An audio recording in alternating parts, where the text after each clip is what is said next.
Beleza. Então, gente, estava falando, vamos conversar com o Luiz Amoroso sobre gestão de academia em geral, mas vamos voltar esse papo aí do faturamento mínimo para ser viável o negócio. Vamos falar de tecnologia, inclusive vocês devem estar vendo, o Luiz entrou com o perfil Chat for Fitness, é isso? Chat for Fit? É um produto novo. Tá baixo, viu, Luiz? Estou te ouvindo baixo. Que é um produto de tecnologia também que ele está divulgando. Para vocês que estão vendo e os que assistirem depois,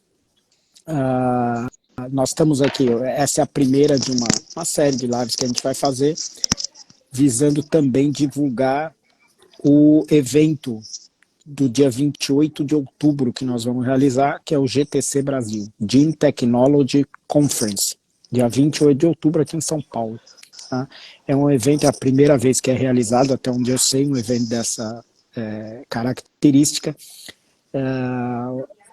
Todas as palestras, todo o foco é em tecnologia para gestão de academias, tá? Um evento inteiro de tecnologia para gestão de academias. Então, o Luiz é um dos convidados, dos palestrantes que estará lá. Se você acessar a bio do meu perfil aqui, você vai ver que tem um link lá para você saber tudo sobre o evento, ver todos os palestrantes, todos os temas, e fazer a sua inscrição. E o importante agora, se você tiver interesse, é o seguinte: quinta-feira, hoje é terça, na quinta é o último dia do primeiro preço, do primeiro lote. Vai mudar o preço, na sexta já vai ser um valor diferente. Tá? Então aproveita aí, Gym Technology Conference. Luiz, bem-vindo, obrigado aí pelo tempo disposto.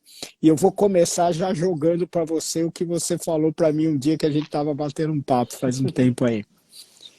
E que eu concordo perfeitamente, mas quem vai ter que explicar é você. Você mencionou numa das nossas conversas aí o seguinte: uma academia para ser viável, para ser de verdade mesmo, para o negócio andar direito, precisa faturar pelo menos R$100 mil por mês, né? Ou muito próximo disso. Justifica isso. Explica para o povo. Vamos lá. Olá, pessoal. Obrigado aí pela presença, Tadeu. Obrigado pela conversa. Sempre é ótimo estar aí conversando e tratando de insights, né? Bom, essa colocação, né, dos R$100 mil surgiu em meio ao que a gente vinha falando um pouco sobre o momento presente, né? E eu diria que todos que estão aqui com a gente sabem que existem custos fixos, né? Então, o que acontece? Se você tem um faturamento muito baixo, alguns custos fixos se tornam muito expressivos nas suas despesas. Então, estamos na era digital. Você precisa de menor que seja, é importante que você tenha uma pequena agência ou um profissional de marketing te assessorando, criando os seus criativos e principalmente não só a criação, né? Porque eu vejo que muitas resolvem a criação com o Canva, mas a questão de tráfego. Você precisa de um estrategista de tráfego. Então isso já te coloca um custo de mil e poucos reais para você ter alguém cuidando do teu marketing digital. Você precisa investir em tráfego, precisa estar lá na Meta com campanha de anúncios, você precisa ter no Google, consumo. Então vamos colocar pelo menos mais 500, 700 reais de tráfego. Ou seja, existe uma série de custos que são fixos, independentemente do teu tamanho, onde você não se beneficia da economia de escala. O que eu venho observando é que quando o faturamento é pequeno, e a gente pode até colocar como exemplo um faturamento de 50 mil, esses custos fixos... Desculpa, tem uma consultoria aí, uma empresa que eu vejo sempre no Instagram, que está promovendo o trabalho deles lá dessa forma. Você que tem academia, passe a faturar 50 mil, ou seja, ele está focando em quem fatura menos de 50 mil, né? E aí assim, eu queria até que você avalie, vamos fazer um geralzão aqui. Se o cara fatura 50 mil, o que folha e tudo, vai sobrar alguma coisa? Então, aí a gente abre uma discussão que é ter uma empresa ou gerar um autoemprego. E isso eu acho que talvez seja a central da coisa. Se você considerar a tua remuneração como professor, ou até como um personal trainer, não de destaque, provavelmente com uma academia de 50 mil reais, você tenha uma renda parecida ou até um pouco melhor, e você fez uma migração. Você deixou de ser funcionário para ter algo que é seu. Mas, na verdade, é uma empresa que tem uma série de limitações, muitas vezes opta pela informalidade, tá certo? Porque você acaba não conseguindo ter uma operação extremamente sustentável. Vamos dizer, e tratando já de número, acho que a conversa com número fica bom. Com até 50 mil de faturamento, e quanto mais baixo, mais apertado, o que você poderia esperar de resultado líquido no final do mês? 15% da receita. Então, se você está lá com uma academia de 50 mil, você vai conseguir, fazendo os seus malabarismos, ter uma retirada líquida de R$ 7.500. Tá, ok? E aí, vem o primeiro questionamento. É isso que você busca como plano de carreira? Então tá tranquilo, você está lá com os seus R$ 7.500, estamos falando de 15% de margem. Quando a gente vai para um degrau e colocamos o nosso exemplo referencial de 100 mil, a gente já pode pensar em margens de 25% a 30%. Então, no faturamento de 100 mil, aquele mesmo trabalho que você vai ter, vai te gerar 25 mil de resultado. Então, você vê que muda muito a figura. Com faturamento pequeno, é basicamente um autoemprego. E qual é o melhor exemplo para isso? Poxa, todo mundo viu. Os pequenos boxes de CrossFit que nasceram nas garagens. A pergunta é, quantos sobreviveram até hoje? Tem uma pergunta aqui, Luiz, que a Estúdio Viva Mais está fazendo, que tem a ver com o que você está falando, você já completa aí. Academia se encaixa em box e estúdio? Ele quer saber, nós estamos falando de academia, mas ele quer saber se isso vale para... Legal, obrigado. Porque assim, nós estamos falando do mercado fitness. Quem está aqui? Academia, box e estúdios. Nós estamos falando de negócios fitness, tá certo? E não de um nicho específico. Então vale também para esse conceito de um box ou de um estúdio personal. Então a gente vê, por exemplo, o que acontece, alguns aspectos, né? Então, primeiro, quando você tem um faturamento pequeno, a tua margem de lucro proporcionalmente é menor, porque os custos fixos representam mais do teu custo. Comecei com o exemplo da agência de marketing. Um profissional de marketing vai cobrar os 1.500 para trabalhar se você fatura 30, 50 ou 100, porque o trabalho dele é um custo fixo. O teu investimento em marketing de tráfego, ele tem os mínimos, né, para você operar o Google e a Meta. E assim por diante. Então, o que ocorre? Você tem alguns custos que comprometem, né, a contabilidade e assim por diante. Então, com faturamentos muito menores, a margem é menor. O que você tem de resultado líquido no final do mês é menor. E aí você começa a comparar o que você tem de resultado com uma empresa, tá legal, bacana, você é o empresário, é o proprietário, versus uma posição prestando serviços para alguém. Quando a gente já muda para um patamar, então você fala, poxa, mas eu estou faturando 100, você já pode pensar em margem de 25%, de 30%, 25 mil, 30 mil, tá certo? Então, isso é assim, um cenário quando a gente olha em estruturação empresarial. Outra questão, quando você tem um negócio com faturamento pequeno, muito provavelmente é um negócio pequeno, e que também você investiu pouco, e que muita gente também pode fazer o que você está fazendo, investir pouco, vender o carro e montar um negócio. Então você é muito mais vulnerável, porque é a tal da barreira de entrada. Qual foi o problema dos boxes de CrossFit na garagem? Poxa, o profissional pegava 10 mil reais, montava o box dele. Aí alguém passa na frente, olha, e vê aluno treino e fala, pô, vou fazer isso também. Ele vai lá e monta outro na garagem dele. A barreira de entrada é menor. Então, como a gente fala de administração de empresa, acho que existe um patamar onde a coisa fica mais segura, mais blindada em relação a essa entrada de muitos aventureiros. E nós estamos falando aí, e você me corrija se eu estiver errado, nós não estamos considerando aí que a academia tem algumas características, né, o negócio de fitness, que devem ser, que provavelmente nem estão sendo consideradas quando você está fazendo essa análise geralzona, que é segurança, por exemplo, né? A possibilidade de acontecer um acidente com um cliente, né? O negócio de você ter um monte de gente passando por ali todos os dias, que piora essa coisa. Você tem um negócio com uma margem muito pequena, mesmo que você esteja contente com a margem. Não, tá bem, eu estou me virando, estou pagando minhas contas e tal. Provavelmente, se acontece alguma coisa fora do padrão, você não tem reserva para fazer nada. Isso é uma coisa que eu aprendi na prática, né? A gente conviveu aí muitos anos juntos, né? Eu aprendi que quando você é muito pequeno, pequenos problemas são grandes problemas. Exatamente. Cara, esse é um dogma. Então, assim, pequenos contratempos se convertem em problemas consideráveis, porque você não tem escala para lidar com isso. Então, você comentou a questão da segurança. É saudável a academia ter um seguro, né, de responsabilidade civil. E quando a gente fala academia box studio, um seguro de responsabilidade civil é uma coisa que pode acontecer. Você pode ter um profissional, um dentista que se machuca, quebra a mão, fica 3 meses sem trabalhar. Ele pode acionar um processo de responsabilidade civil. E isso se torna bastante complexo. Então, quando você começa a enxugar muito o orçamento, o que você faz? Você abre mão do seguro, você abre mão de uma série de questões que são riscos que são latentes no teu negócio. Num dado momento, ele pode aparecer. E falando em enxugar o orçamento, vamos aqui também, que eu deixei anotado aqui para a gente falar disso. Sim. Eu vi recentemente uma palestra sua lá no evento da Life Fitness e tal. Uhum. E tem 2 coisas interessantes que você falou lá sobre investimento, tá? Sim.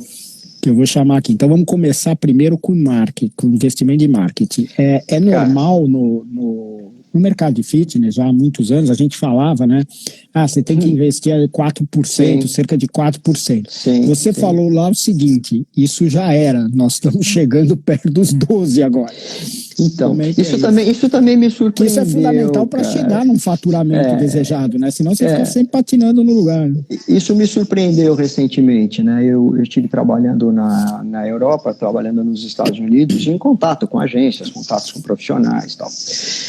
E é fácil você entender, né? Porque concorrência aumentou muito a concorrência, tá certo? Aumentou muito a concorrência. Então você tem um mercado muito mais competitivo, subiu o nível de profissionalismo também do mercado, que é uma outra questão. Então subiu a régua. E, consequentemente, você precisa estar posicionado, estar exposto.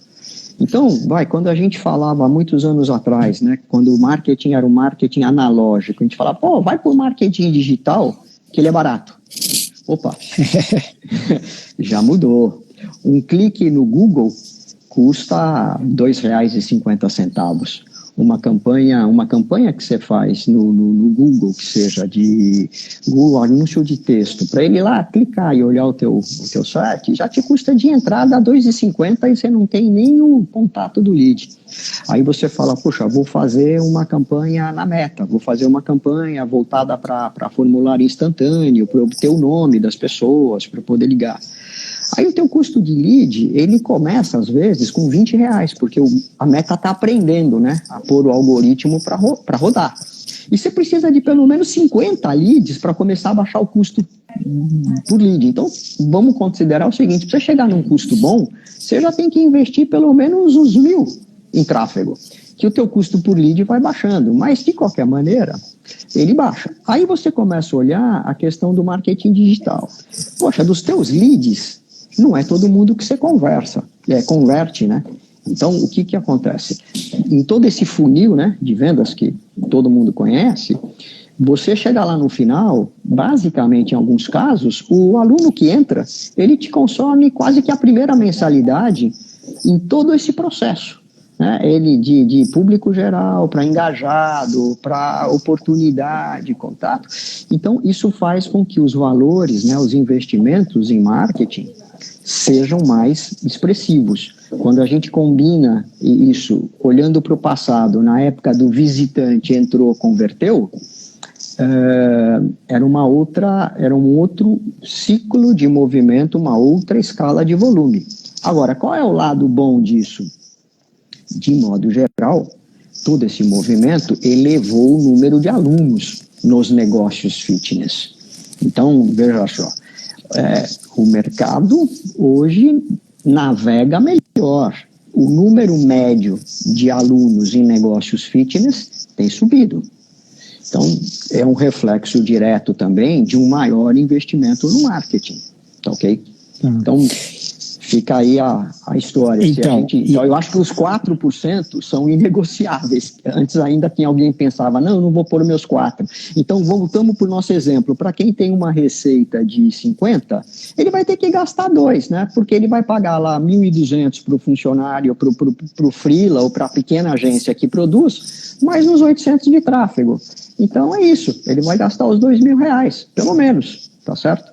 Se ele muda lá para o faturamento de 100, provavelmente ele vai gastar 2.500. Então, você começa a ver a diferença, né? Porque o 2 você vai ter que gastar. Aí, para dobrar o faturamento, você vai gastar 500 a mais. Porque também não é uma proporção direta de você colocar mais dinheiro no tráfego. Senão, você ia lá, colocava um monte de dinheiro hoje e lotava a tua academia de um minuto para o outro. Não é tão fácil mais. E aí entra o negócio, a segunda informação que você colocou de investimento lá. Que você falou que você teve na Europa, tal, né? E era relacionado a isso. Que na Europa, segundo a sua informação, as academias estão investindo os tais dos 4%, né, ao redor disso, em tecnologia. Então, eu quero te perguntar como é que é isso e aí é importante, né? E a gente vai fazer o evento, inclusive, para isso. O que esse investimento de tecnologia pode ajudar no resto que você falou até agora? Então, vamos lá. A tecnologia, ela está diretamente relacionada ao ritmo e ao volume de ações que a gente procede hoje. Só desculpa te interromper. No Brasil, você tem ideia de quantas academias investem hoje em tecnologia? Que porcentagem? 1%. 1,5%. Um baixo investimento em tecnologia, tá ok? Agora, veja só, no que a gente vê acontecer com a gente há anos atrás, voltando à história, o que a gente tinha? A gente tinha um balcão bem confortável para colocar o cotovelo em cima e esperarem as pessoas visitarem para você fazer atendimento e vender. Isso era 1 a 1, né? Era artesanal. Se investia em página amarela, fazia umas malas diretas e as pessoas vinham, tá certo? E a fachada também, né? A fachada, claro, a fachada. Hoje você tem funil de venda. Então já começa que você precisa saber qual é o teu público geral, público conhecido, interessado, lead. Aí quando você tem um lead, você já vem lead, você agenda quantos vêm, quantos não vêm, quantos compram. Mudou o número de indicadores. Hoje você trabalha com muito mais indicadores. Então, aqui, se eu quiser ter um controle e um profundo conhecimento do comercial, eu preciso saber o seguinte. Primeiro, quantas pessoas hoje acessaram a minha página, ou meu perfil no Instagram, no Face? Quantas mensagens eu recebi de interessados no meu site? Quantas mensagens eu recebi via WhatsApp? Das mensagens que eu recebi via WhatsApp, quantas foram respondidas, quantas não foram respondidas? De tudo isso, quantos falaram, poxa, eu gostei de falar com você, quero agendar uma aula experimental? De todos esses que agendaram a aula experimental, quantos vieram? E dos que vieram, quantos compraram? Faz uma conta aí, Tadeu. Quantas planilhas tem nesse processo inteiro? Você está brincando? Eu estava pensando exatamente isso. Quantas planilhas tem, cara? O pessoal pensa, se você for fazer isso do jeito tradicional, tem uma pilha de planilha, né?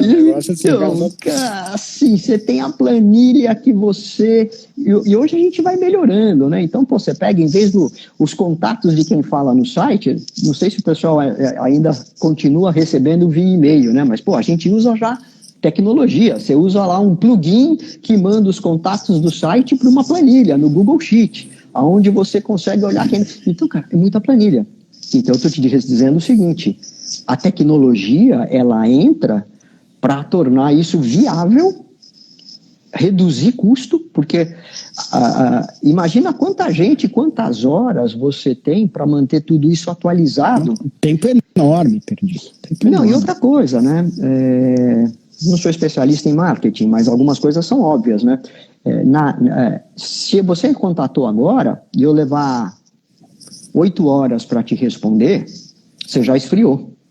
Então, o que acontece é o ritmo que a coisa acontece. Então, a tecnologia, ela entra para viabilizar esse fluxo. Então, você está investindo em marketing, você necessita desses leads para poder ter conversão, você precisa agir em tempo real, você precisa ter sistemas te apoiando. Vamos falar assim de coisas básicas. Peraí, pessoal, presta atenção numa coisa, quem está falando isso é o Luiz Amoroso. Puta, o amante das planilhas, que cara. É um amante das planilhas. O cara fazia as planilhas mais eficazes e mais bonitas que eu já vi na minha vida. E eu, um cara que sempre gostou de consultar as planilhas. Mas o mundo mudou, nós estamos em 2023. Esse é o primeiro ponto. Você tem que fazer umas sessões de terapia e falar, cara, não é mais planilha. Eu comecei a fazer uma conta aí de quantas planilhas eu já produzi, né? Mas, parei no meio, porque é muita planilha. Então, mas veja só, vamos falar de tecnologia básica, vai? Não estamos nem falando de coisas de high-end. Por exemplo, você tem 2 maneiras de fazer suas publicações na rede social. Entrar na Meta, né? Pelo menos o que acontece é que cada vez que eu aprendo a usar a Meta, eles mudam tudo. Eu não sei se é de sacanagem, para eu não saber mais nada, ou o que rola. Mas assim, eu aprendi a usar a Meta, vou dormir contente, no dia seguinte eles mudam o app, eu abro e não sei mais nada. Então, vamos ver, você já começa direto olhando e falando, posso melhorar isso. Você pode, por exemplo, lançar a mão do MLabs. Para quem não conhece o MLabs, cara, ele é tecnologia. O que você faz no MLabs? Primeira coisa, você publica todos os teus... Você programa as suas publicações, assim como você faria na Meta, mas muito mais fácil, muito mais interativo. Depois, o próprio MLabs, ele tem um dashboard que te dá os relatórios analíticos. Então, você publica... agenda e olha e vê como é que foram os resultados, o que produziu. Então, nós estamos falando de tecnologia. Não é nada estratosférico, é uma assinatura de R$ 29,90 e você já tem um pouquinho de tecnologia que vai te resolver, talvez uma planilha ou 2 planilhas a menos. Então, existe uma série, né, de mecanismos que você vai colocando. Por exemplo, para fazer as publicações nas redes sociais, escrever lá o copy. Puta, cara, você pode usar hoje o chat GPT. Não, é maravilhoso. Você entra lá e explica para o robô. Olha, eu estou querendo fazer uma publicação nas redes sociais para contar isso, o tema é esse. Você pode me ajudar? Pô, ele te manda. Então, é tecnologia. Então, quando a gente fala na tecnologia, não é simplesmente falar, olha, tem aqui esse sistema que saiu e você precisa assinar para pôr na tua academia, isso aqui. Não, você precisa estar aberto, cara, muito aberto para entender o seguinte: existem maneiras mais simples de eu fazer com mais eficácia aquilo que hoje eu faço na raça. Esse é o resumo. Tem um negócio que você falou na palestra também que eu achei super legal. Você colocou 3 situações lá, né? Como era um tempo limitado, né? Tá. Em que a tecnologia ajuda, né? E como que é sem e com a tecnologia. Justamente. Um era de marketing, né? O outro era, e os outros 2 principalmente são muito, vale a pena a gente falar um pouco aqui, prescrição de exercícios, que é a base do negócio de academia, né? E então vamos nesse primeiro. O outro é evasão, né? Mas depois você vai um é a base, o outro é a maior preocupação das academias, né? Prescrição e evasão. Não, justamente, né? Isso é uma coisa que todos que estão aqui no mercado já identificaram, né? O número crescente de alunos que treinam com treinos prescritos por influencers e quem quer que seja. Eu não estou questionando a qualidade do treino. Eu vejo que o que ocorre muitas vezes é o critério que o aluno utiliza para eleger o treino que ele vai seguir é bastante questionável, né? Ele segue o treino de alguém que é atleta, ele não é atleta, então esse treino não é exatamente o mesmo para ele. E uma das principais questões que eu venho observando nas academias é justamente essa personalização da prescrição. É você ter um treino para chamar de seu. Não é o 3 de 10 para todo mundo.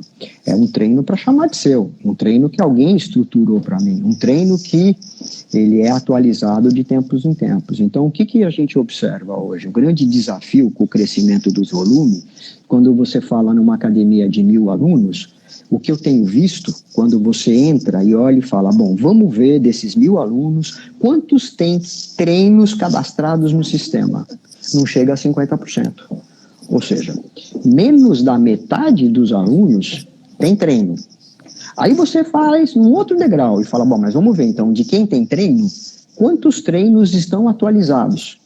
E aí você tira outros 30%. Então, na verdade, 25% você tem, dos teus 1.000 alunos, você tem 250 alunos com treino atualizado. E isso é uma questão crítica, porque uma academia com 1.000 alunos, que troque o treino a cada 2 meses, claro que depende do ciclo, né? Mas vamos falar que é um ciclo básico, troca a 60 dias. Ela troca 500 treinos por mês, que é um número bastante significativo, né? Você tem que estar com uma rotina, né? Coisa também que a gente olha, que hora que o professor gosta de mudar treino? No horário de pico, né? Ele se esconde atrás do computador e fala, estou prescrevendo. E aí a sala fica aquela maravilha, tá certo? Então, assim, o que a gente vem experimentando e funcionando bem é o seguinte, é você ter uma central de prescrição. Eu contrato um professor para prescrever, um horário para prescrever, e uma pessoa cuida para manter todos os treinos atualizados. Porque é uma questão de controle e também de eficiência no negócio. Então, o que você pode fazer, cara? Você pode centralizar a prescrição. Eu sei que tem bastante gente que deve estar ouvindo isso, falando, mas que absurdo, com isso você tira a individualização. Não, nós estamos dizendo o seguinte, o professor passa a ter tempo para personalizar o treino. Ele não precisa montar o treino, ele pode personalizar. E aí entram os recursos. Então eu posso ter um treino, eu posso fazer uma avaliação de bioimpedância, onde eu entendo o que você precisa, faço um formulário de anamnese, onde você me conta o que você quer. Essas 2 informações vão para alguém que prescreve, ele monta o treino, coloca no sistema e manda lá um cardzinho via WhatsApp para o aluno dizendo treino novo na sua academia. E ele olha, chega ali e tem um treininho dele novo, pronto para usar. Isso dá um outro volume para a sala. É uma questão assim, de praticidade e qualidade. Porque, vamos lá, uma avaliação de bioimpedância, ela demanda de 3 a 4 minutos. É o tempo da pessoa tirar o calçado, subir na balança, fazer a medição. A balança de bioimpedância, ela não requer você estar num lugar fechado. Você não vai ter dobra cutânea. Então, você pode ter isso na própria musculação. Então, você não precisa tirar alguém para fazer a avaliação. A prescrição de treino, quando você tem uma metodologia, ela demanda de 3 a 5 minutos para você montar um treino. Porque você já tem uma linha dorsal estabelecida. Então, assim, é mais uma utilização, né, da tecnologia para resolver um grande gargalo das academias. E com uma vantagem, no caso da bioimpedância que você falou, a maior parte dos clientes hoje, eles aceitam de bom grado pagar por essa avaliação. Por causa pelo tipo de resultado que ela mostra. Você pode definir, né, Tadeu, de 2 formas. Ou é um valor agregado, eu não te cobro, mas isso eu tenho um ticket posicionado e te digo, olha, comigo você tem avaliação, ou não, como uma fonte de receita complementar, dizendo, olha, tem aqui a avaliação, uma prescrição. Mas também é uma maneira de você utilizar a tecnologia, né? Então, aí o que você está usando? Você está usando a bioimpedância, você está usando o próprio WhatsApp para o envio de um aviso via treino ou um comunicado via treino, e você está dando giro na sala, está dando treino atualizado. Isso significa o quê? É resultado, satisfação, fidelização, que é algo muito importante. E aí fidelização, chegamos na evasão, que foi o seu outro exemplo então, lá. Que é a preocupação de 100% dos gestores, 100% do tempo. Não, Vamos dizer que seria maravilhoso se ninguém saísse, né? A gente estaria todo mundo lotado, né? Então, o que acontece existe um movimento natural, né, de saída de alunos. O que é o grande nosso desafio? Por incrível que pareça, é fazer as pessoas usarem, né? Eu digo que vender não é difícil, o difícil é fazer ele usar, é fazer ele treinar.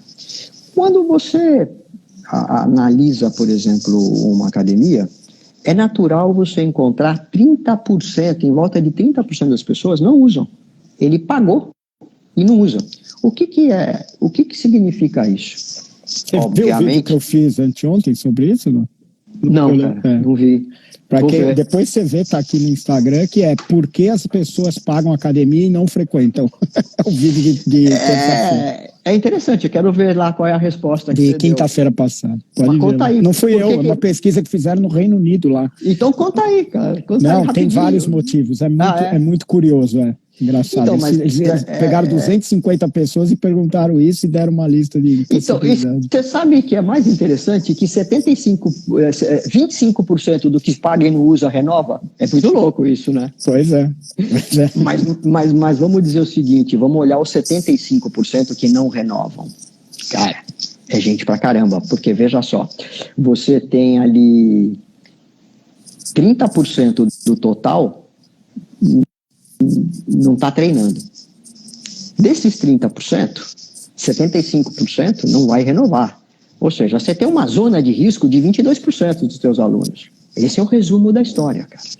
Esse é o resumo. Você tem 22% de pessoas de risco, né? E aí entra lá uma coisa que a gente sempre comenta, né? A gente fala, poxa, mas o aluno foi embora, desistiu e nem me avisou. Não, ele avisou, é que você não soube entender os sinais. E o primeiro sinal que ele deu é deixar de frequentar. Esse é o primeiro sinal. E durante bastante tempo, eu sempre recomendei esse tipo de acompanhamento, que é o seguinte, qual é o primeiro alerta? Olha para a catraca, não só apenas para você ver quem está em dia com o pagamento, mas olha quem você vai perder. Você vai perder é quem não está treinando. Então, olha para a catraca e pergunta para ela, quem não veio nenhuma vez nos últimos 10 dias? Esse cara é cara de risco. Mas essa é uma pergunta simplista. É uma única pergunta, porque existem outros riscos, como, por exemplo, eu me inscrevo... Você precisa ter essa informação, essa e outras, mais rápido, real. Porque às vezes, exatamente, a academia demora 15 dias para descobrir os caras que não vieram nos primeiros 5 do mês. Aí porque tem que pegar o relatório. Mas esse não é o único. Então você tem que, por exemplo, olhar também o seguinte, uma pessoa se inscreveu hipermotivado, começou a treinar 4 vezes por semana no primeiro mês. Não conseguiu manter o ritmo. Diminuiu para 3. Opa, já é um alerta. Diminuiu para 2. Opa, o alerta ficou mais crítico. Então, não é só a ausência. Conta também a forma como ele utiliza. E aí você tem outras questões. Faixa etária, tipo de plano, os planos mais vulneráveis a cancelamentos. Ou seja, hoje, com a tecnologia e o uso da inteligência artificial, você consegue analisar uma composição de 20 aspectos. Então, e ter lá um risk score. Quais são os caras de risco que eu tenho? Podemos fazer jabá aqui. O programa, o teu sistema lá, que é da Espanha, o Fitness KPI, ele dá essa informação, se eu não me engano, né? Porque eu não conheço. Sim, é bem legal. De risco, né, das pessoas. Como é que ele faz isso? O que ele leva? Ele faz justamente isso. Ele combina 20 aspectos. De 15 a 20, depende dos controles da academia. E o que é legal nisso, né? Quando você entra na questão da inteligência artificial, é muito interessante, né? Porque quando a gente trabalha com planilha, a gente olha muito o hoje. Mas o hoje, ele é uma fotografia dentro de um filme. Quando você pega a inteligência artificial, ela olha para trás e vê o seguinte, desde que você abriu a academia, o que tem em comum quem desistiu? Puta, cara, você não acha legal isso? É uma coisa bastante interessante. Então, o que tem em comum todo mundo que já desistiu? E traça um perfil. Aí ela pega, olha e fala, mas quem está hoje? quem são as pessoas que têm características parecidas com esses que já desistiram. Opa, então já te criou uma lista. Ele está tudo normal, mas ele tem coisas, traços do perfil de quem já desistiu. Aí ela pega e olha e fala, mas desses que têm risco, quantos não vieram pelo menos 10 vezes no último mês? Quantos faz mais de 10 dias que não vêm? Aí ela olha e fala o seguinte, bom, de todos que já desistiram, qual é o tipo de plano, para quem tem planos, que tem mais desistência? Então, o que ela vai fazer? Vai combinando, todos os aspectos que a gente sabe que leva a desistir. Faixa etária, então, os mais jovens são mais voláteis. E se ele é jovem e está frequentando menos, o risco dele sobe. E, por exemplo, o plano recorrente tem mais cancelamento. Então, puxa, se ele é jovem, não está frequentando e é recorrente, caramba, esse cara tem risco. E aí você olha e vê que o maior número de desistências é quem treinava às 18. Puta, esse cara está treinando às 18. Então você vai colocando aspectos e tem o quê? Uma curva onde você tem os de alto risco, risco intermediário e baixo risco. Só que isso é atualizado na hora. Então o que você pega? O que é impossível, com 3 características das 20 que você falou, é impossível fazer nada. Então, isso eu já tentei com as minhas planilhas. E o máximo que eu consigo é atualizar uma vez por semana quem não veio nenhuma vez 10 dias. Porque depende horas, depende pessoas, depende de cobrar todo mundo que faça o que a gente combinou. Então, essa é uma questão bastante crítica para você fazer no tempo que precisa ser feito. Porque quando ele desistiu, quando ele tomou a decisão de desistir, trazê-lo de volta é complicado. Então, tem até a pergunta aqui que ele falou, como é que fazer para trazer de volta? Eu vou te falar assim, o grande segredo é nunca deixar ele se afastar. Esse é o grande segredo. O trazer de volta é um esforço muito grande. É não deixar a frequência cair antes de você perceber o mais rápido possível e intervir. Justamente, porque a hora que já consolidou a decisão de, não está dando, eu vou parar, o esforço para você reverter é grande. Tanto que acredito que muitos de vocês já devam ter feito aquelas campanhas para trazer de volta ex-aluno. Ela tem uma abrangência bem pequena. Ela, não estou dizendo para não fazer, mas ela não espere grandes resultados, porque são decisões já consolidadas, né? Eu não vou mais. Então, a grande questão é evitar que ele entre na zona de risco. Esse é o melhor trabalho, né? Aquele que traz a melhor repercussão. Uma coisa assim que me ocorreu agora, até vai virar frase de efeito. Lá no começo você falou, né, o negócio o negócio pequeno, os pequenos problemas viram grandes problemas. Tal, e agora me ocorreu o seguinte, nós estamos numa fase do negócio, de qualquer negócio, né, dos business, que é não mais a de resolver problemas, mas de antecipar os problemas. Sem dúvida, a tecnologia serve para antecipar os problemas e aí você não tem que lidar com eles na hora que eles já estão... E agora já aproveitando então que a gente falou um pouco do Fitness KPI, KPI, como queiram colocar em inglês ou português, coisas que também a gente faz com a planilha, né? Que é o seguinte, você tem uma meta para bater no final do mês, não tem? O que você precisa fazer? Acompanhar, mas o ideal é você saber todo dia se você está na meta ou não está na meta. E via de regra, eu também já resolvi isso várias vezes com planilha, mas eu resolvi a planilha da meta em dinheiro. Só que hoje, entendendo a maneira como a inteligência artificial trabalha, a meta em dinheiro é resultado de uma série de outras metas. Então a pergunta é, cara, você tem meta para número de leads? Você tem meta para número de agendamentos? Você tem meta para número de comparecimento? Você tem meta de cancelamentos máximos? Porque é isso que você constrói a história. Então o que é interessante? E a tecnologia te mostra. Hoje, dia 5, você gerou tantos leads, deveria gerar tanto para chegar no resultado no final do mês, você fez tantas matrículas, deveria gerar essa, você teve tantos cancelamentos, está acima do limite e tal. Ou seja, te traz, né, mais assertividade. Então, uma coisa que muitas pessoas podem estar se perguntando é, A tecnologia vai substituir pessoas? Não, ela vai tornar as pessoas melhores e mais eficazes. Quando você olha para isso e viu que, poxa, eu não vou atingir a meta porque eu preciso mexer nisso, o que você faz? Cara, a tecnologia te mostrou. Você poderia ter lá um controller fazendo isso, ele não ia te dar a informação no tempo que você precisa. Aí você vai para as pessoas e dá uma diretriz mais clara. Então eu vejo que ela torna as pessoas mais eficazes, porque você age com base em informações consistentes e dentro do que você colocou, com muita assertividade, preventivo e não paliativo, depois que aconteceu. Essa é a grande diferença, cara. É o preventivo. Muito bem. Pessoal, não vamos esticar mais aqui, o papo tá bom, mas todo mundo tem que almoçar. O Luiz, eu e vocês.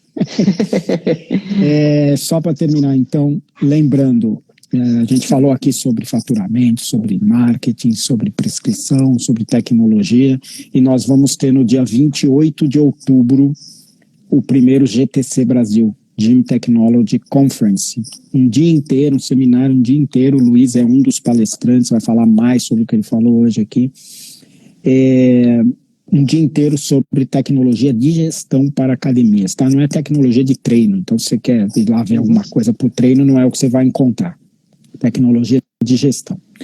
No dia 28 de outubro. E o importante sobre isso, quinta-feira agora, hoje é terça, quinta-feira é o último dia do primeiro lote. Então entra aí na minha bio, se você tiver interesse, clica lá, você vai ver que tem um link para o GTC, e você pode ver todas as palestras, todos os temas tal, e fazer a sua inscrição se desejar. Luiz, obrigado. Nós aqui, usando a tecnologia, conseguimos nos falar a uma distância de uns 200 quilômetros, que estamos uns dos outros. Tranquilamente, e transmitir uma ideia para o pessoal aqui. Tadeu, super obrigado. Fecho só com um complemento aí para a tua fala. Na verdade, o GTC, eu não vejo como um evento que vocês devam pensar e falar, eu não vou porque eu não vou investir em tecnologia. Na verdade, eu entendo o GTC como algo que mais tempo ou menos tempo vai fazer parte da tua vida. Então, a vantagem de você ir agora é você já traçar um caminho para definir em que momento isso vai acontecer na tua empresa. Porque vai acontecer. Pode ser imediato, pode ser por pressão de mercado, por necessidade. Então, é legal você ter essa visão da tecnologia e traçar um plano. Não que você tenha que ir lá só se você estiver pensando em trazer a tecnologia, mas é para você traçar o teu plano de adequação ao momento. Essa é a minha dica. É para conhecer, até porque nós não vamos vender nada lá, mas nós vamos te mostrar um monte de coisa muito legal.